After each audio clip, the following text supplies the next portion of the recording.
Hai, selamat datang di Sabar Talks, tempat di mana kisah hidup jadi pelajaran berharga. Kalau kamu suka cerita yang menyentuh hati, klik subscribe sekarang juga ya. Jangan lupa like videonya, dan tulis di komentar kamu nonton dari mana. Siapa tahu, ada teman satu kota di sini. Dan sekarang, mari kita mulai kisah hari ini. Aku duduk di pojok ruang rumah sakit yang dingin. Suara detak jam dinding menggema dalam keheningan malam, sementara di dalam ruangan, tubuhku lemah terbaring. Perutku kosong. Hempah. Untuk ketiga kalinya, janin di dalam rahimku tak berhasil bertahan. Perawat datang dengan langkah ringan, melempar senyum singkat lalu pergi. Entah karena sudah terlalu sering menghadapi kejadian semacam ini, atau karena memang aku bukan siapa-siapa di matanya. Yang pasti, tidak ada satupun orang yang melihat luka di balik mataku yang sembab. Tak lama kemudian, pintu kamar terbuka. Rangga masuk. Wajahnya datar. Langkahnya biasa saja, tidak tergesa, tidak pula cemas. Ia hanya berdiri di sisi ranjangku, melihatku tanpa menyentuh. Kamu istirahat, ya? Nanti aku balik lagi. Ada kerjaan yang belum selesai. Ucapnya tenang. Hanya itu. Tak ada pelukan. Tak ada genggaman tangan. Tak ada air mata. Bahkan tak ada pertanyaan. Kamu gimana? Atau, sakit enggak? Aku hanya bisa menatapnya. Tidak berani bicara. Bukan karena aku takut, tapi karena aku tahu, kalau aku buka suara, aku akan menangis lagi. Dan aku sudah lelah menangis. Terlalu lelah. Rangga berlalu, meninggalkan aroma parfum mahalnya yang selalu berhasil menyamarkan jarak antara kami. Jarak yang tak kasat mata, tapi makin hari makin terasa nyata. Aku mengalihkan pandang ke jendela. Malam di luar begitu sunyi. Sama seperti hatiku. Ketika dokter menyampaikan kabar keguguran tadi pagi, aku hampir tidak terkejut. Entah kenapa, aku merasa sudah tahu sejak semalam. Mimpi buruk datang lagi, tubuhku lemas, dan darah itu. Ya, darah itu datang terlalu dini. Yang membuatku terkejut justru adalah betapa cepatnya Rangga menerima semuanya. Seolah-olah ini bukan kejadian yang mengubah hidup, tapi hanya insiden kecil yang bisa dilupakan esok hari. Aku masih ingat, dulu saat kami menikah, aku yang paling bersemangat membicarakan anak. Aku sudah membayangkan kamar bayi, mainan edukatif, bahkan nama-nama untuk calon buah hati. Tapi Rangga, dia selalu mengalihkan topik. Jangan buru-buru. Ya, kita nikmati aja dulu berdua, katanya. Dan aku menuruti. Karena kupikir, dia hanya butuh waktu. Tapi sekarang setelah 3 kali keguguran, dan dia masih bersikap seperti ini, aku mulai bertanya-tanya. Apakah sejak awal, dia memang tidak pernah ingin punya anak? Malam itu aku tidak bisa tidur. Bukan hanya karena nyeri yang sesekali mencengkeram rahimku, tapi juga karena pikiran yang tak berhenti berbisik. Kenapa aku merasa sendirian? Kenapa tidak ada rasa kehilangan di matanya? Kenapa aku satu-satunya yang berduka? Besok paginya, aku sudah diperbolehkan pulang. Rumah kami tidak berubah. Rapi, senyap, tidak ada bunga, tidak ada kalimat. Kamu hebat udah kuat sampai sejauh ini. Yang ada hanyalah Rangga yang duduk di ruang kerja, mengetik sesuatu, sambil sesekali mengangkat telepon. Sejak hari itu, aku mulai memperhatikan hal-hal kecil yang dulu mungkin terlewat. Betapa ia selalu menolak ikut kontrol kandungan. Betapa ia tidak pernah bertanya tentang jadwal dokter. Bahkan saat aku pingsan karena pendarahan di kehamilan kedua, dia hanya datang beberapa jam lalu kembali ke kantor. Dan anehnya, aku yang waktu itu malah membelanya di depan keluargaku. Dia sibuk. Dia sedang kejar target kerja. Begitu aku bilang. Tapi sekarang, logikaku memberontak. Jika seseorang mencintaimu, bukankah dia akan meninggalkan segalanya demi memastikan kamu baik-baik saja? Apakah aku terlalu memaksa? Ataukah aku sebenarnya sedang mencintai orang yang tak pernah benar-benar menginginkan kehadiranku secara utuh? Pikiran itu membawaku pada kenangan lama.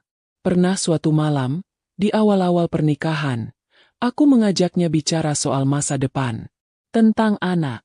tentang keluarga besar. Ia hanya mengangguk dan berkata, "Ya, nanti kita lihat gimana jalannya." Tak ada antusiasme, tak ada mimpi bersama. Hanya jawaban datar yang dulu kupikir adalah bentuk kedewasaan. Aku merasa diriku mulai tercerai-berai. Seperti bangunan tua yang dibiarkan keropos perlahan. Dan di tengah malam yang senyap itu, untuk pertama kalinya, aku mulai percaya bahwa luka yang terus berulang mungkin bukan karena takdir, tapi karena seseorang di dekatku, diam-diam, tidak pernah berharap lukanya sembuh. Aku duduk diam di tepi ranjang, memeluk lututku sendiri. Suara hujan mulai mengetuk atap rumah kami. Lembut, lalu keras. Seperti suara hatiku yang lama-lama tak bisa lagi kutahan. Sudah 3 hari sejak aku pulang dari rumah sakit. Rangga tetap seperti biasa. Sibuk, tenang, datar. Tidak ada pembicaraan soal kehilangan. Tidak ada pertanyaan tentang kondisiku. Bahkan tidak ada kalimat basa-basi yang biasanya diucapkan orang hanya karena sopan. Aku tahu, luka ini tak akan bisa sembuh kalau aku terus diam. Tapi aku juga tahu, bicara dengannya seperti membentur dinding es. Tidak memberi ruang. Namun malam itu, aku memberanikan diri. Rangga baru saja keluar dari kamar mandi. Rambutnya masih basah. Aroma sabun maskulinnya menguar di udara. Ia mengenakan kaos abu dan celana pendek. Duduk di ujung ranjang sambil memeriksa ponselnya. "Aku mau ngomong," ucapku pelan, tapi tegas. Ia mengangkat kepala sekilas. Apa kamu pernah benar-benar ingin punya anak dariku?" Rangga diam. Hanya menatap layar ponselnya beberapa detik sebelum akhirnya mematikan layar dan meletakkannya di meja samping tempat tidur. "Kenapa nanya kayak gitu?" Tanyanya santai. "Aku cuma ingin tahu. Setelah semua yang kita alami, 3 kali kehilangan. Tapi kamu selalu terlihat biasa saja." Ia tertawa kecil. "Lah, emang aku harus gimana? Nangis-nangis? Drama?" Dadaku langsung sesak. Ada nada sinis dalam suaranya yang membuatku ingin menjerit. "Bukan soal drama, Rangga, tapi soal rasa. Aku berduka sendirian. Aku melewati semuanya sendirian. Kamu bahkan gak pernah ikut periksa dokter. Gak pernah nanya apa yang kurasakan. Karena aku percaya kamu bisa urus semua itu." Potongnya. "Percaya? Atau memang kamu gak peduli?" Sini. Rangga berdiri, mengambil ponselnya kembali, lalu berjalan ke jendela. Ia membuka tirai, memandangi hujan yang masih turun dengan deras. "Kamu tahu, Alia, aku gak pernah janji apa-apa soal anak. Kamu yang terlalu berambisi," ucapnya tanpa menoleh. Aku menggigil, bukan karena dingin, tapi karena nadanya begitu menusuk. "Aku yang terlalu berambisi? Kamu serius ngomong kayak gitu?" "Aku cuma ngomong yang sebenarnya. Aku menikah dengan kamu karena kamu orang yang nyaman, dewasa, bisa diajak hidup tenang. Aku nggak pernah punya keinginan besar buat punya anak." Kata-kata itu seperti palu goda menghantam tubuhku. Nyeri. Terlalu dalam untuk diungkapkan. "Lalu kenapa kamu setuju waktu aku ajak program hamil?" Tanyaku dengan suara gemetar. Ia menghela napas. "Karena kamu maksa. Karena tiap hari kamu ngomongin soal bayi. Aku kira kalau aku nurut, kamu bakal tenang. Jadi kamu pura-pura bahagia? Selama ini?" Bisikku. "Ya." Jawabnya cepat. "Kalau aku bilang terus terang waktu itu, kamu pasti drama lagi. Nangis. Ngerasa ditolak. Nyalahin diri sendiri. Aku males." Hatiku hancur. Tubuhku kaku. Kalimat itu membekas seperti pisau yang menyayat tanpa ampun. Aku kehilangan 3 calon anak kita. Rangga. Bukan 1, tapi 3. Dan kamu cuma males.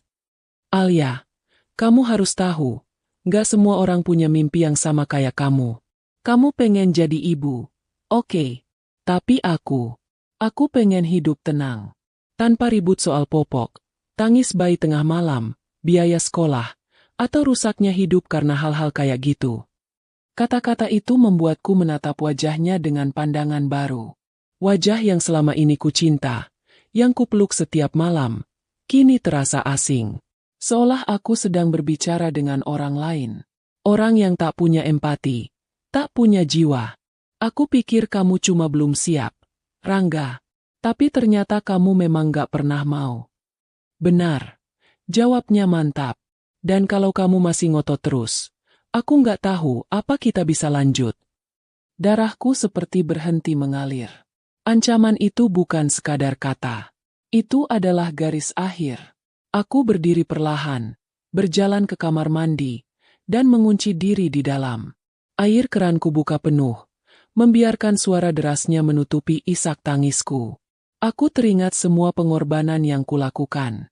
Aku berhenti kerja, mengubah pola makan, mengikuti terapi hormonal yang menyakitkan. Semua demi satu hal, menjadi ibu. Tapi ternyata, suamiku sendiri adalah tembok yang menghalangiku untuk sampai ke sana. Aku duduk di lantai kamar mandi. Dingin, lembab, tapi setidaknya aku bisa bernapas. Jauh dari tatapan Rangga yang membeku. Beberapa jam kemudian, aku keluar. Rangga sudah tidur, membelakangi sisi tempat tidurku. Aku pun membaringkan tubuhku di sisi ranjang. Tapi malam itu, kami seperti dua orang asing yang hanya kebetulan berbagi atap. Besok paginya, aku memutuskan untuk tidak bicara, tidak bertanya, tidak memohon. Aku hanya ingin mengamati, merekam, menilai, seberapa dalam luka ini akan tumbuh jika terus kupendam. Hari-hari berlalu. Rangga makin sibuk, pulang makin malam, telepon makin sering. Tapi tak pernah lagi ia bertanya tentang keadaanku. Seolah aku hanya bayangan di rumah ini. Seolah dinding dan kursi lebih berarti daripada diriku. Suatu sore, aku mencoba membuka lemari dokumen kami. Aku ingin mencari hasil USG terakhir. Mungkin, hanya untuk memastikan bahwa aku tidak bermimpi. Namun, ketika aku membuka map berwarna coklat tua, sebuah kertas terjatuh. Bukan hasil USG, tapi surat keterangan pemeriksaan vasektomi. Atas nama Rangga. Tanganku gemetar. Mataku menatap baris demi baris tulisan yang mencabik harapanku. Tanggal pemeriksaan itu, 2 bulan sebelum kehamilan ketigaku. Aku tak tahu bagaimana harus bereaksi. Marah? Kecewa? Atau hanya diam? Itu berarti Rangga sudah menghentikan kemungkinan punya anak. Bahkan sebelum keguguran terakhirku, ia membiarkanku percaya, berjuang, tersiksa sementara ia tahu, tidak akan ada janin yang bisa tumbuh. Ia menipuku. Ia mengkhianatiku. Dan selama ini, dia melihat aku menangis, merintih kesakitan, memeluk perut kosongku, tapi tak pernah berkata apa-apa. Air mataku jatuh. Tapi kali ini bukan karena sedih, tapi karena amarah yang perlahan menyala. Aku menyimpan kembali surat itu. Dengan hati-hati. Karena aku tahu, ini bukan sekadar bukti pengkhianatan. Tapi ini adalah momen di mana hatiku berubah. Aku, Alia, wanita yang terlalu berharap, kini mulai belajar bahwa mencintai seseorang bukan berarti membiarkan dirimu dihancurkan. Dan malam itu, aku duduk di pinggir tempat tidur, memandangi Rangga yang sedang tertidur. Untuk pertama kalinya, aku tidak melihat suamiku di sana. Yang kulihat hanya seorang pria yang telah memadamkan semua mimpiku.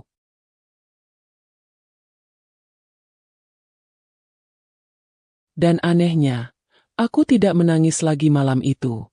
Tidak seperti sebelumnya. Tidak seperti malam-malam lain saat aku meringkuk sendiri di balik selimut, mengusap perut kosongku yang tak lagi membawa kehidupan. Malam itu aku duduk diam, memandangi punggung Rangga yang tertidur lelap. Hanya suara napasnya yang terdengar, tenang, stabil, dan tak terganggu sama sekali oleh kenyataan bahwa istrinya sedang mengalami badai dalam dirinya sendiri. Pagi harinya, aku memasak sarapan seperti biasa. Telur rebus, roti gandum, dan kopi hitam tanpa gula, menu kesukaan Rangga. Tanganku bergerak otomatis, seperti sudah terlatih selama bertahun-tahun. Tapi kali ini, tidak ada cinta dalam setiap potongan roti. Tidak ada harap dalam tiap uap kopi. Yang ada hanya satu pertanyaan yang terus bergema di kepala. Berapa banyak kebohongan yang sudah ia tutupi dengan wajah tenangnya? Rangga turun ke meja makan dengan kemeja biru langit dan parfum yang terlalu kuat. Senyumnya tipis, seperti formalitas tanpa rasa. Ia mencicipi rotinya, meneguk kopi, lalu mengangkat ponsel dan menulis sesuatu. Ada rapat pagi ini. Aku duluan, ya. Katanya sambil mengambil jaket. Aku hanya mengangguk. Tak ada ciuman di kening. Tak ada pelukan. Dan ia pun pergi, meninggalkan suara pintu yang tertutup lembut namun menyesakkan. Setelah ia pergi, aku berjalan ke kamar dan membuka kembali map coklat tua itu. Surat vasektomi itu masih ada di sana. Tak berubah. Tapi maknanya kini lebih dalam. Lebih tajam. Selama ini aku hidup dalam delusi. Kubayangkan cinta bisa membuat seseorang berubah. Bahwa perjuangan akan berbuah keajaiban. Tapi ternyata, jika satu pihak diam-diam menghancurkan jembatan harapan, maka tak peduli seberapa keras kamu membangun, tak akan ada yang sampai di seberangnya. Aku mengeluarkan album USG dari laci lemari. Di sana ada 3 foto kecil. Kabur. Hitam putih. Tapi bagiku, itu adalah potongan kehidupan yang pernah tumbuh di dalam tubuhku. 3 nyawa yang tak pernah sempat melihat dunia. Aku mengusap salah satunya. USG kehamilan kedua. Saat itu, aku dan Rangga sempat tersenyum bersama. Setidaknya aku pikir begitu. Tapi sekarang, aku bertanya-tanya apakah senyum itu tulus? Ataukah hanya topeng agar aku tak mencium kebenaran? Aku butuh udara. Aku butuh keluar dari rumah yang kini terasa seperti penjara bisu. Siang itu, aku pergi ke klinik tempatku dulu menjalani terapi hormon. Suster mengenaliku dan menyapa dengan suara pelan. Aku mengisi formulir kunjungan, lalu menunggu giliran di ruang tunggu yang sunyi. Dokter Santi, dokter kandunganku, menerima dengan senyum ramah, meski ada sedikit kerutan prihatin di matanya saat melihat wajahku. Kamu belum sepenuhnya pulih, Alia. Butuh waktu, katanya lembut. Aku menatapnya. Dok, saya mau tanya sesuatu yang mungkin di luar protokol. Ia menatapku penasaran. Kalau suami saya sudah vasektomi, tapi saya masih bisa hamil setelah itu. Itu mungkin nggak? Dokter Santi terdiam sejenak. Matanya menyipit. Secara medis, itu nyaris tidak mungkin. Kecuali prosedurnya gagal. Tapi, kenapa kamu bertanya seperti itu? Aku menghela napas panjang, lalu menceritakan semuanya. Tentang 3 kali kehamilan. Tentang surat vasektomi yang kutemukan. Tentang sikap Rangga yang tak pernah benar-benar peduli.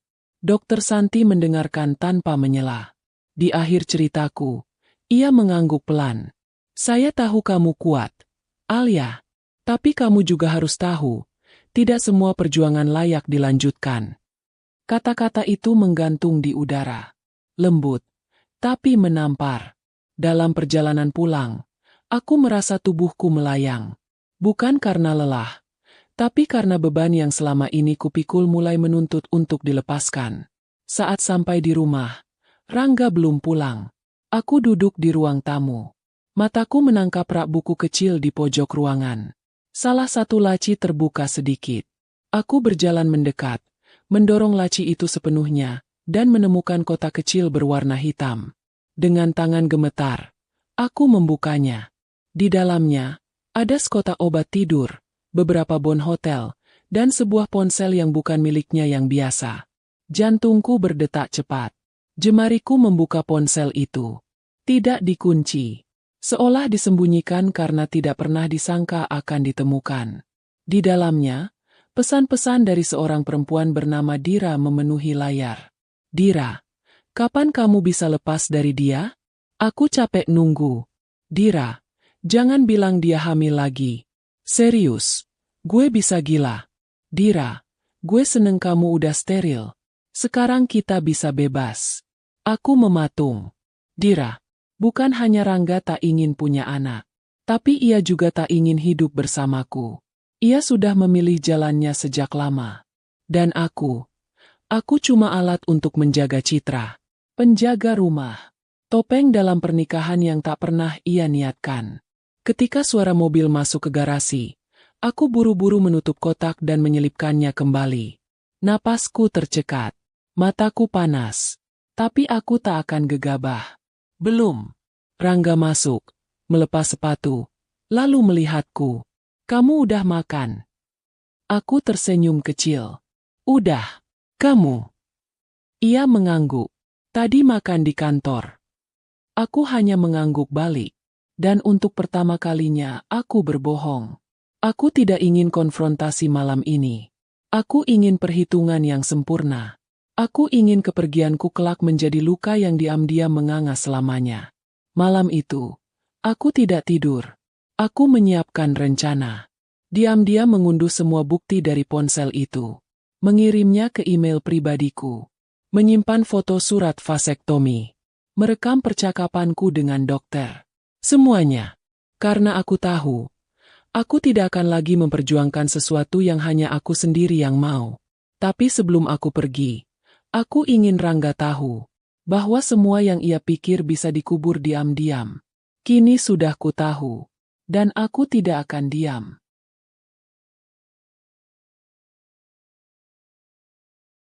Pagi itu hujan turun gerimis. Seperti sedang memberi ruang bagi ketenangan terakhir sebelum badai. Aku menyeduh kopi untuk Rangga, masih dengan takaran yang ia suka. 2 sendok penuh, tanpa gula, tidak terlalu panas, tidak terlalu dingin. Persis seperti hari-hari sebelumnya, seolah aku masih istri yang patuh dan setia. Rangga turun dengan rambut basah dan ekspresi kantoran yang terlalu biasa. Ia duduk di meja makan, menyeruput kopi, lalu menggigit roti panggang yang sudah kulapisi mentega tipis. Pagi, katanya singkat. Aku menjawab, pagi. Tapi pagi ini berbeda. Di bawah meja makan, tanganku gemetar memegang ponsel. File rekaman suara, tangkapan layar, dan salinan surat vasektomi ada di sana. Sudah siap, sudah rapi, sudah kutata untuk satu tujuan. Membuka luka yang selama ini ia tutupi. Rangga, panggilku pelan. HM. Kita perlu bicara. Serius. Ia berhenti mengunyah. Menatapku. Perlahan meletakkan cangkirnya. Boleh nanti malam aja? Aku ada meeting pagi ini. Jawabnya cepat. Enggak. Kataku tegas. Sekarang. Ekspresinya berubah. Tangan kirinya mulai mengetuk meja, sebuah kebiasaan kecil saat ia merasa terpojok. Tentang apa? Aku menyodorkan ponsel ke arah wajahnya. Layar menyala, menunjukkan percakapan antara dia dan Dira. Kalimat itu tepat terbuka di bagian yang paling menyakitkan. Dira, gue seneng kamu udah steril. Sekarang kita bisa bebas. Wajah Rangga pucat. Beberapa detik hening. Lalu ia tertawa kecil. Kamu ngapain buka-buka barangku? Bukan itu yang harus kamu jawab, sahutku cepat. Aku cuma mau tahu satu hal. Kenapa kamu begitu tega? Setelah semua yang aku lewati? 3 kali kehilangan dan kamu. Kamu bahkan sudah mensterilkan diri bahkan sebelum kehamilan terakhir. Rangga menghela napas panjang. Ia memijat pelipisnya, lalu berdiri. Berjalan mondar-mandir seperti orang yang sedang berusaha merangkai alasan. Aku nggak pernah mau semua ini jadi begini, katanya akhirnya. Begini. Aku bangkit berdiri. Begini maksudmu apa? Aku kehilangan 3 anak. Tubuhku hancur. Jiwaku retak. Sementara kamu malah punya selingkuhan, steril diam-diam, dan hidup seolah nggak terjadi apa-apa. Jangan teriak-teriak, Alia. Potongnya. Tetangga bisa dengar. Biar mereka dengar. Seruku. Biar mereka tahu siapa kamu sebenarnya. Rangga mendekat. Mencoba memegang bahuku. Tapi aku mundur. Jangan sentuh aku. Ia mengangkat tangannya. Oke. Aku minta maaf. Aku tertawa sinis. Maaf? Setelah semua ini? Setelah kamu menghancurkan semua mimpi yang aku punya, kamu pikir kata, maaf, cukup. Kamu nggak ngerti, Alia. Aku juga tertekan. Aku ngerasa hidup ini bukan hidupku lagi. Semua berubah sejak kamu terobsesi punya anak. Aku mematung. Obsesiku? Aku nggak pernah siap punya anak, lanjutnya. Dan waktu kamu mulai program hamil, aku merasa makin terkekang. Aku stres. Aku ngerasa kayak hidup ini bukan tentang aku lagi, tapi tentang kamu dan ambisi kamu jadi ibu. Aku mendekat perlahan, menatap matanya dalam-dalam. Lalu solusimu adalah tidur dengan perempuan lain. Rangga terdiam. Kamu bohongi aku. Kamu tipu dokter. Kamu tipu semua orang, Rangga. Tapi lebih dari itu, kamu biarkan aku tersiksa, secara fisik dan mental, demi sesuatu yang kamu sendiri tahu nggak akan pernah terjadi. Suasana hening. Hanya suara hujan di luar jendela yang jadi latar percakapan kami yang membara. Aku akan pergi, ucapku lirih. Wajah Rangga menegang. Apa? Aku akan pergi dari rumah ini. Dari hidupmu. Aku nggak tahu mau kemana. Tapi aku lebih baik sendirian daripada terus hidup dalam kebohongan. Ia berjalan mendekat. Alia, jangan kayak gini. Kita bisa perbaiki semuanya. Aku menggeleng. Nggak bisa. Karena yang rusak itu bukan cuma hubungan kita, tapi kepercayaanku padamu. Dan itu nggak akan pernah bisa diperbaiki. Rangga terduduk di kursi. Wajahnya kosong. Seolah baru menyadari bahwa permainan yang ia bangun selama ini sudah selesai. Aku naik ke kamar, membuka koper besar, dan mulai memasukkan pakaian. Kemeja-kemeja, kerudung, sepatu. Aku bergerak cepat, tanpa ragu. Karena kali ini, hatiku sudah cukup hancur untuk tidak berpaling lagi. Di laci kecil, aku menyelipkan surat. Bukan surat perpisahan yang menyedihkan, tapi ringkasan. Tentang apa yang sudah aku temukan. Tentang siapa Dira sebenarnya. Tentang vasektomi. Tentang semua hal yang tak pernah ia sangka akan kubongkar. Saat aku turun dengan koper di tangan, Rangga masih duduk di kursi makan. Tak berkata sepatah kata pun. Tatapannya kosong, seperti seseorang yang baru saja kehilangan kendali atas dunianya. Tapi aku tak peduli. Selamat tinggal, Rangga. Ucapku tanpa menoleh. Aku berjalan menuju pintu. Membuka kunci. Mengambil napas panjang. Lalu melangkah keluar. Dan untuk pertama kalinya setelah bertahun-tahun, aku merasa bebas. Tapi aku tahu, ini belum akhir. Masih ada luka yang belum selesai. Masih ada pertanyaan yang harus dijawab. Karena hidup setelah luka tidak akan pernah sama. Dan aku belum selesai berdamai dengan semuanya. Langkahku berat tapi mantap menyusuri trotoar yang basah oleh sisa hujan. Di belakangku, rumah yang dulu kusebut rumah tangga, kini hanya sebatas bangunan. Tak ada lagi kehangatan yang bisa kuingat. Tak ada lagi tawa yang bisa kurindukan.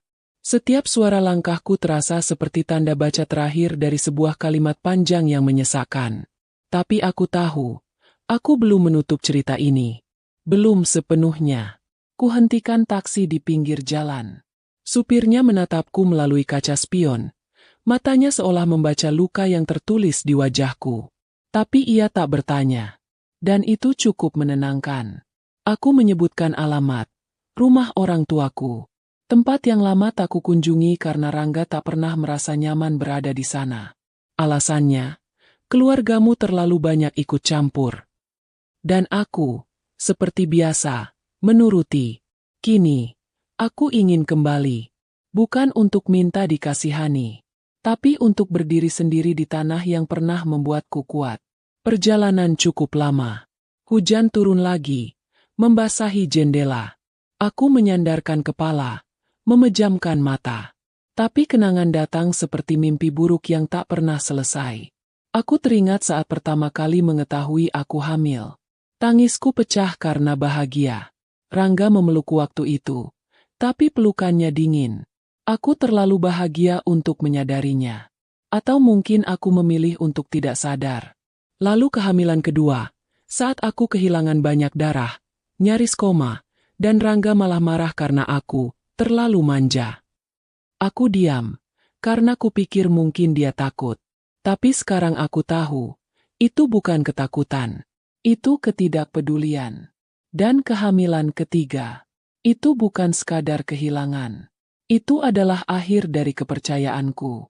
Karena sejak awal, ternyata tubuhku dikhianati oleh harapan, dan hatiku dikhianati oleh orang yang seharusnya jadi tempatku berlindung. Taksi berhenti. Aku turun dengan langkah goyah, membawa koper yang terasa lebih berat dari isinya. Mungkin karena beban dalam dadaku lebih besar dari yang bisa dilihat. Pintu rumah dibuka oleh ibu. Ia membelalak, lalu memelukku erat tanpa perlu pertanyaan apapun. Tangannya mengusap punggungku seperti dulu saat aku kecil dan jatuh dari sepeda. Aku menginap di sana malam itu. Diam. Tak banyak bicara. Hanya duduk di pinggir ranjang, menatap kosong. Tapi untuk pertama kalinya dalam waktu yang lama, aku bisa tidur tanpa mimpi buruk. Esoknya, aku bangun dengan tubuh lemas tapi kepala sedikit lebih ringan. Ibu sudah membuatkan sarapan, dan ayah duduk di ruang tamu membaca koran. Mereka tak bertanya banyak, hanya memberi ruang. Aku tahu, waktu akan membuatku bicara. 3 hari kemudian, aku mendapat surat dari kantor notaris. Sebuah pengajuan dokumen baru atas nama Rangga. Surat perjanjian harta pisah. Dan di sana, terlampir pula salinan permintaan perceraian sepihak. Aku tertawa. Bukan karena bahagia, tapi karena akhirnya Rangga melakukan sesuatu yang benar, melepaskan. Aku datang ke kantor notaris itu sendiri, memastikan semuanya ditandatangani dengan kepala dingin. Tidak ada drama, tidak ada air mata. Aku hanya ingin ini selesai. Usai semua urusan administrasi, aku berjalan kaki menuju taman kota.